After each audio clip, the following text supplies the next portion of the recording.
وليك الفرج بالسكين يا الله عجل وليك الفرج بالقاسم يا الله عجل وليك الفرج بالخديجة يا الله عجل وليك الفرج بالمحسن يا الله عجل وليك الفرج بأم البنين يا الله عجل وليك الفرج بالمعصوم يا الله عجل وليك الفرج العجل العجل يا قائم على محمد العجل العجل يا قائم على محمد العجل العجل يا قائم على محمد اللهم عجل فرج مولانا والعن واهلك أعداءه اللهم عجل فرج مولانا والعن واهلك أعداءه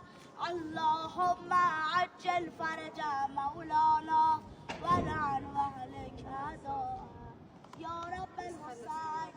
بحق الحسين اشف صدر الحسين بظهور الحجة يا رب فاطمة بحق فاطمة اشف صدر الفاطمة بظهور الحجة يا رب الحجة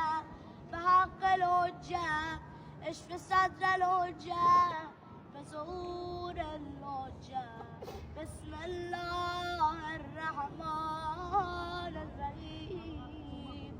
إلهي عظم البلاء وبرهن الخفاء فانكشف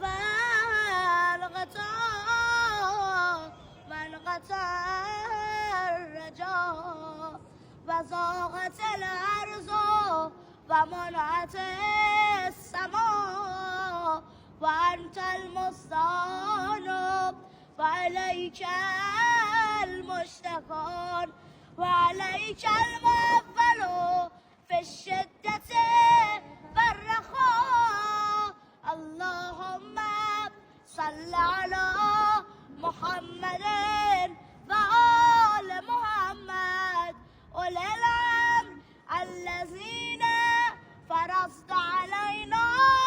طاعتهم وأنرفتنا بذلك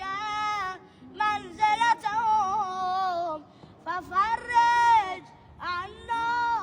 بحقهم فرجا عاجلا قريبا كلم البصر أو هو أغرب يا محمد يا علي يا علي يا محمد اكفياني فإنكما كافيان فانصراني فإنكما ناصران يا مولانا يا صاحب الزمان